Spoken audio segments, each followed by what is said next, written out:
মোছাটা হয়ে গেছে না? হ্যাঁ পরিষ্কার সব ঠিক। আচ্ছা হ্যাঁ কিরে হ্যাঁ ভাই করছে তো দাঁড়া রয়েছে তাদের তো ধর ধর, ধর। হ্যাঁ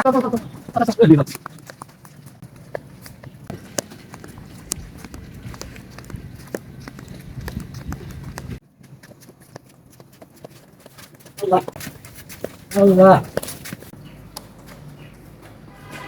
হ্যাঁ যে সাবধানে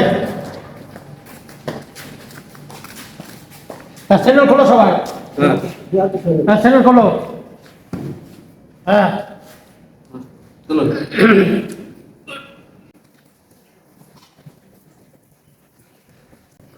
দেখলে আসে কোন জায়গাটা বলতে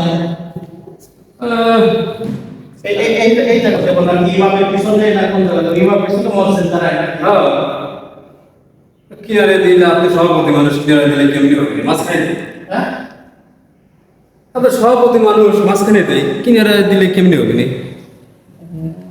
হ্যাঁ মহাজনের সরাতে বলেন হ্যাঁ মহাজনের সরাতে বলেন আচ্ছা আপনাকে মাঝখানে দেয় আরে কোন আইটা আরে না সভাপতি মানুষ কোনে তাই না মাঝখানে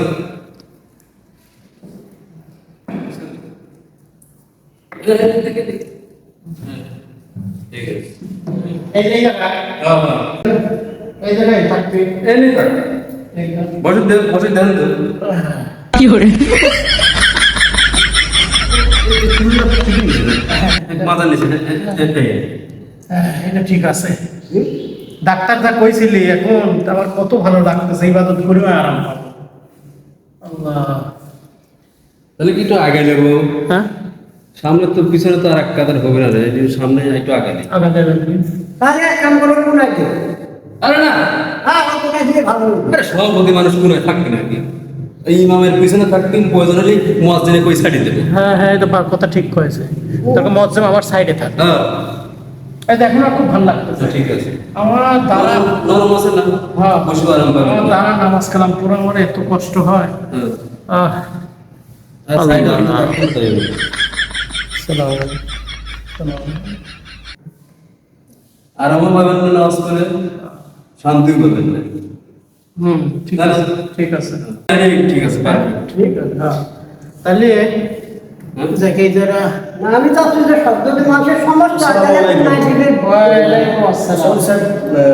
সোফা মসজিদের মধ্যে কোনো মিটিং টিটিং হবে নাকি? না না না মিটিং না আর কোয়েন না সুপারটা আনছি ওই যে আমি হলো মাজায় একটা চোট লাগেছে হাড় বিশেষজ্ঞ ডাক্তার হাড় জোড়া বিশেষজ্ঞ ডাক্তার কাছে গেছিলাম তো বলে আপনি নরম জায়গায় বসবেন নরম জায়গায় আপাতত শুবেন রেস্ট নেবেন তো দেখলাম কেমন নামাজ কালাম বন্ধ করতে পারেনি নামাজ না পড়লে পরে আমি মসজিদের সভাপতি এটা ইজ্জতের ব্যাপার সেবার আছে তো সেজন্য মনে করলাম যে বাড়িতে সোফাটা আপাতত যতদিন আমার রোগটা না ভালো হয় আমার মনে হয় ভালো হবে না আজীবনই মনে হয় রোগটা হয়ে গেল তো সোফাটা নিয়ে আসলাম যে সোফায় বসে আপনার পিছনেই থাকবো না সোফা নিয়ে আসলেন মসজিদে, মানে বাজারে যান, সব কাজই করি আমি ছাড়া কিরা করবি আপনি তো সব রকম মিছিল মিটিং বা সামাজিক সকল কাজেই দেখি, হ্যাঁ সব জায়গায় তো আপনার তো এত কিছু প্রয়োজন হয় না।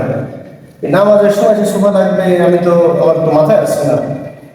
সোফায় পড়লে পরে একটু ভালো লাগে এটা সব দেখেন মানুষ এখন মানুষ অসুস্থ হয়, আজ থেকে 20 বছর আগে মানুষ অসুস্থ হয় নাই।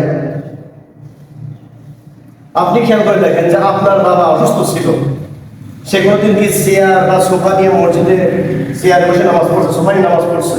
তখনকার মানুষ তো আধুনিক ছিলেন না তখনকার মানুষের বুদ্ধিই তো ছিলেন না এখন যে বুদ্ধি বাড়াচ্ছে হ্যাঁ তাই না এখন একটা এমন একটা টুলের মতো হ্যাঁ লাঠিও কাজ করে আবার একটু ভাঙিয়ে দিয়ে বসা যায় তো মনে রাখবেন যত কষ্টে যেটা অর্জন করা যায় হ্যাঁ সেটার মর্যাদা তত বেশি হয়।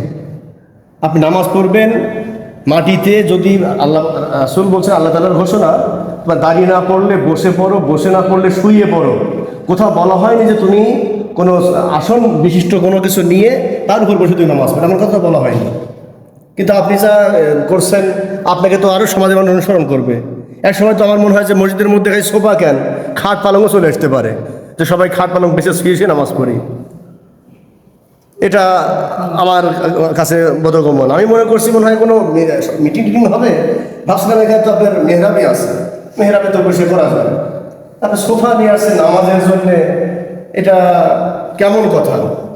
আমাদের আমাদের একটা বোঝেন না, একটা সভাপতি মানুষ। শোনেন, মসজিদে যখন আমরা আসছি সবাই সভাপতি, সবাই সাধারণ সদস্য। আমি সদস্য বলে আমি সাধারণ হিসেবে আমি যেভাবে করবো, সভাপতি হিসেবে আপনাকে কি সেভাবে করতে হবে। আপনি অসুস্থ আছেন, আপনি এক সাইডে বা যেখানেই বসেন, আপনি চুপচাপ বসে নামাজ পড়েন। যদি বসে না পড়তে পারেন আপনি শুয়েও পড়তে পারেন, এই অনুমতি আল্লাহ দিয়েছেন।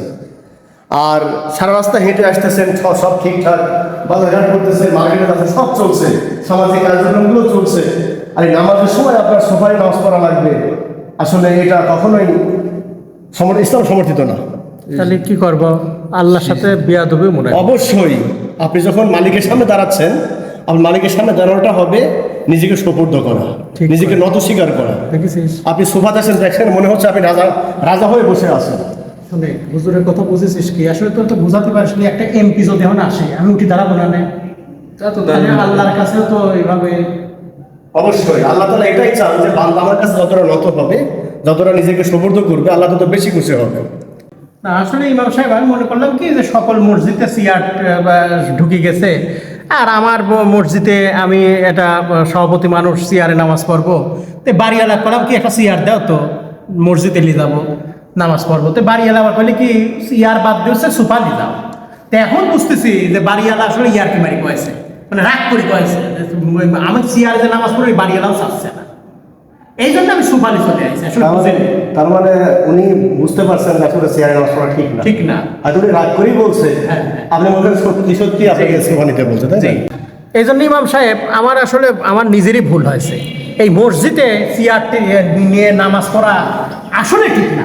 অবশ্যই আজ থেকে আমার মসজিদে কোনো চেয়ার, সোফা, টুল কোনো কিছু থাকবে না। কিচ্ছু থাকবে না। দরকার মসজিদে বসে নামাজ পড়বে সব। অবশ্যই কখনো থাকবে না। আমি যতদিন মসজিদ সভাপতি আছি, কোনো চেয়ার থাকবে না, কোনো টুল থাকবে না, কোনো মসজিদে যার যে লাগবে না মসজিদ বসে পড়বে, নামাজে বাইরে থাকবে।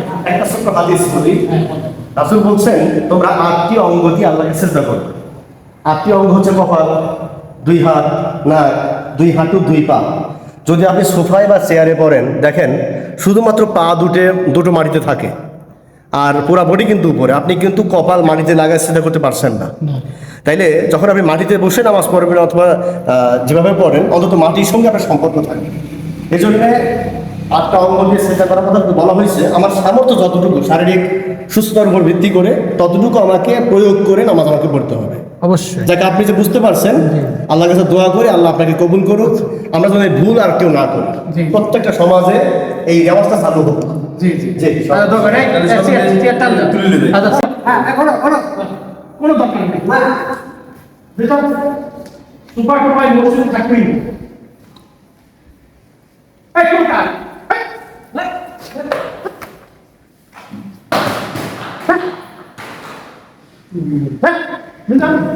কোনো টোর কিছু থাকবে না।